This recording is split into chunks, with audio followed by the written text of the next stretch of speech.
नमस्कार, आप सुन रहे हैं किसान रेडियो 90.4 एफएम और मैं हूं आपका दोस्त अनिल चतुर्वेदी। आप पहुंचे हैं बनकटी में प्राथमिक स्वास्थ्य केंद्र पर। हमारे साथ मौजूद हैं प्रभारी चिकित्सा अधिकारी डॉक्टर राजेश कुमार जी। सर, इस 100 दिवसीय जो सघन टीबी अभियान चलाया गया उसमें कितने टीबी मरीज पाए गए, और उससे पहले आपका बहुत बहुत स्वागत है हमारे चैनल पर। जी नमस्कार। सर, हम सबसे पहला सवाल हम आपसे करें तो इस अभियान की जो सफलता 100 दिवसीय की रही है, तो 100 दिवसीय सघन टीबी अभियान के तहत कितने नए टीबी मरीजों की पहचान की गई और यह लक्ष्य मुकाबले में कितना प्रभावी रहा? जैसे कि मैं आपको बताना चाह रहा हूँ कि सरकार एक बहुत अच्छी योजना 100 दिन टीबी अभियान चलाई जी, और इसमें सरकार की बहुत बड़ी भूमिका रही। और इसमें हमारे विभाग के जितने कर्मचारी रहे, जो डॉक्टर्स और लैब टेक्नीशियन, एक्सरे टेक्नीशियन, सब लोगों ने बहुत अच्छा मिल के काम किया। हमारी आशा बहुएं और जितने भी हमारे कर्मचारी हैं जी, इन लोगों ने गांव-गांव जा कर के आशा के साथ, या हम लोग गांव-गांव जा कर के लोगों से मिले और उनसे बातचीत किए, उनको जागरूक किए और टीबी के बारे में बहुत अच्छी जानकारी हुई। और भी ब्लॉक्स पे मीटिंग कराई गई थी, उसमें भी हम लोगों ने सारे लोगों को, प्रधान जी लोगों को बुला करके सारे लोगों को टीबी के बारे में जितनी गहन से गहन जानकारी हुई, सघन जानकारी हम लोगों ने दे करके यहाँ से लोगों को बताया सारी चीज़ें। और लोग जा करके अपने जितने भी प्रधान जी लोग थे अपने ग्राम सभा में जा करके आशाओं के माध्यम से वो लोग भी टीबी के रूप में, टीबी की बीमारी के बारे में विस्तार रूप से अभियान को सफल बनाने में बहुत अच्छी महत्वपूर्ण भूमिका निभाई हम लोग साथ। जी, जैसा कि मैं आपको बताना चाह रहा हूँ कि 9 दिसंबर 2024 से ये अभियान स्टार्ट हुआ, शुभारंभ हुआ और ये 24/3/2025 तक, यानी 24 मार्च तक ये अभियान 100 दिन का टीबी हमारा कंप्लीट हुआ। जी, इस दौरान हम लोगों ने, जो हमारा इस ब्लॉक का जो पॉपुलेशन था, जनसंख्या थी, वो लगभग 2,09,049 की थी। जी, हम लोगों का जो लक्ष्य था, इसमें से 20% स्क्रीन हम लोगों को करना था, जी, जिसका 42,000 लगभग लमसम था, जी, अबाउट 42,000 था। 42,000 में हम लोगों ने 42,000 लोगों की स्क्रीनिंग कराई जी, और उसमें लगभग जितने भी क्षेत्र में, जैसे जिनके घर कोई टीबी का पेशेंट मिला, उनके घर के सारे मेंबर को हम लोगों ने स्क्रीन कराया, उनका एक्सरे कराया, उनका बलगम जांच कराई। और उसमें से जो पेशेंट, जो मरीज़ टीबी के मिले, उनको हम लोगों ने उनके निश्चय आईडी बना करके उनकी समय दवाई चला दिया। और उनको दवा चलाने के साथ साथ मेरा जो कहने का आशा ये है कि जब तक सरकार तो बहुत अच्छा काम कर रही है, एक बहुत अच्छी पहल है, लेकिन जब तक हम तो जागरूक हैं, हम डॉक्टर हैं, हम चाहते हैं कि मरीज 100% टीबी ठीक हो, एकदम अच्छे से स्वस्थ हो जाए, उसके परिवारजन स्वस्थ रहें। जी, लेकिन हमारा अगर हम साथ साथ चल रहे हैं तो पेशेंट भी जब तक हमारे साथ नहीं चलेगा तब तक हम टीबी को हरा नहीं पाएंगे।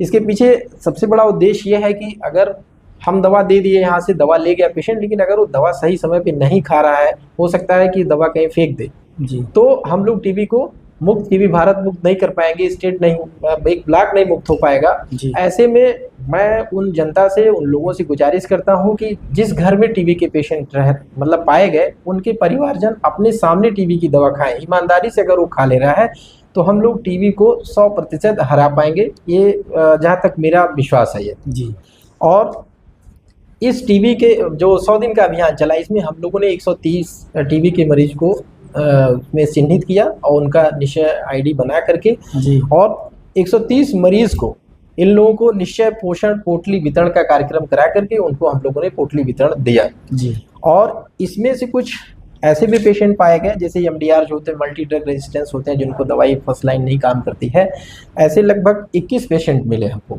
और जिनको हम लोगों ने सफल तरीके से उनका इलाज, ट्रीटमेंट चला और वो ठीक ठाक हैं, कहीं इसी प्रकार की कोई दिक्कत नहीं रही। और एमडीआर के 4 मरीज पूरी तरीके से, उनकी दवा चल चुकी है, पूरी तरीके से ठीक ठाक हैं, कोई दिक्कत नहीं है, सारे लोग ठीक ठाक हैं। जी, और मेरा यही विश्वास है, यही आशा है, इसी आशा के साथ मैं कहना चाह रहा हूँ जी, कि लोग, जैसे सरकार की जो मंशा है, उस मंशा के प्रति अगर जनता जागरूक हो जाए, और हम लोग तो अपना 100% दे रहे हैं कि यहाँ मेरे पास तमाम ऐसे टीबी के पेशेंट आ रहे हैं, तो मैं उन लोगों को बिल्कुल यही कहता हूँ कि आप अपने घर में, जब तक आपका सिम्टम्स, जो लक्षण है वो पूरी तरीके से रिजॉल्व न हो जाए, मतलब खत्म ना हो जाए, तब तक आप मास्क जरूर लगाएं। ऐसी जगह अपना कफ निकालें, ऐसी जगह एक एरिया बना लें जहाँ पे डिस्पोज करें, जहाँ पे थूक अपना अगर कफ कर रहे हैं तो वो सही जगह डिस्पोज कर दें, ढक दें उसको किसी चीज़ से।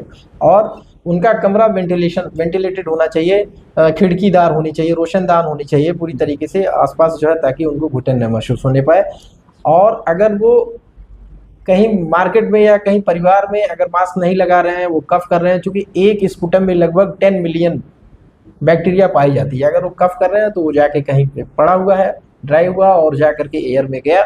जैसे हम सांस लेते हैं तो टीबी 2 प्रकार की होती है, एक फेफड़े में होती है, एक फेफड़े के अलावा कहीं भी होती है। तो वो निश्चित रूप से कहीं ऐसी जगह जा करके संक्रामक करेगी कि उससे जो है शरीर में कहीं भी टीबी हो सकता है।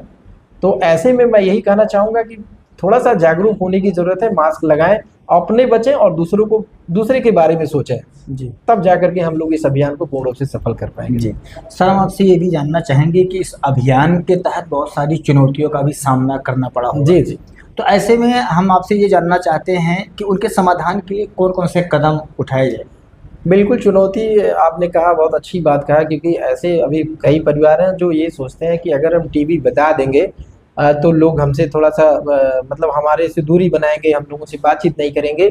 तो ऐसे लोग मिले और ऐसे लोगों में जाकर के हम लोग उनके घर जाकर के उनकी काउंसलिंग की, नहीं ऐसी कोई बात नहीं है, आप लोगों को छिपाएंगे तो रोग और संक्रामक होगा। आप लोग मिल के बात करिए, हम लोगों के पास आइए, अपना सही समय पे जांच कराइए, सही समय पे आपकी डायग्नोसिस बन जाएगी, बीमारी के बारे में पहचान बन जाएगी, तो हम लोग इसको सही समय पे अपना इलाज हो जाएगा, आप 100% ठीक हो जाएंगे, कहीं किसी प्रकार की दिक्कत नहीं है, किसी भ्रम में ना रहें जी। इधर उधर इलाज ना कराएं, झोला छाप डॉक्टरों के पास ना जाए। अगर आप झोला छाप डॉक्टरों के पास जाते हैं तो उनके पास सबसे पहले ये है कि ट्रीटमेंट तभी संभव है, लोग का इलाज हम तभी संभव कर पाएंगे जब रोगों का सही समय पे जांच हो जाए और उसकी पहचान हो जाए जी। तो ऐसे बहुत क्षेत्र में मिले लोग, उनको उन्होंने काउंसलिंग किया, बातचीत किया, मोटिवेट किया कि नहीं आप सही समय पे दवा खाइए, ठीक हो जाएंगे, किसी प्रकार की दिक्कत नहीं है। और सरकार एक इतनी अच्छी योजना चलाई कि पहले 500 रुपये पर मंथ था, अब 1000 रुपये गवर्नमेंट ने दिया, ताकि लोगों को एक तरीके से उनको टीबी की दवा चलती है तो टीबी की दवा खाने की वजह से थोड़े टीबी के अपने कुछ दुष्प्रभाव भी होते हैं। उसके लिए उन्होंने गवर्नमेंट ने जो योजना चलाई बहुत अच्छी दिया कि 1000 रुपये दिया कि उनको खान पान उनका अपना स्तर सुधारें और उसमें कुछ ऐसी चीज़ें प्रोटीन वाली चीज़ें लें। तो ये गवर्नमेंट की बहुत अच्छी सोच है, बहुत अच्छी पहल है और मैं सरकार को धन्यवाद देता हूँ कि इतना अच्छा अभियान चला करके लोगों को 100% लाभ पहुँचाने का कार्यक्रम किया जी जी। अभी आप सुन रहे थे प्रभारी चिकित्सा अधिकारी डॉक्टर राजेश कुमार जी को, जिन्होंने अभी टीबी जो 100 डेज का कार्यक्रम संपन्न हुआ 24 मार्च को समापन, उसके उपलक्ष्य में उन्होंने बताया कि अब तक की कितनी स्क्रीनिंग हुई और कितने लोग पेशेंट पाए गए। इसके लिए आपको बहुत बहुत धन्यवाद जी। Thank you.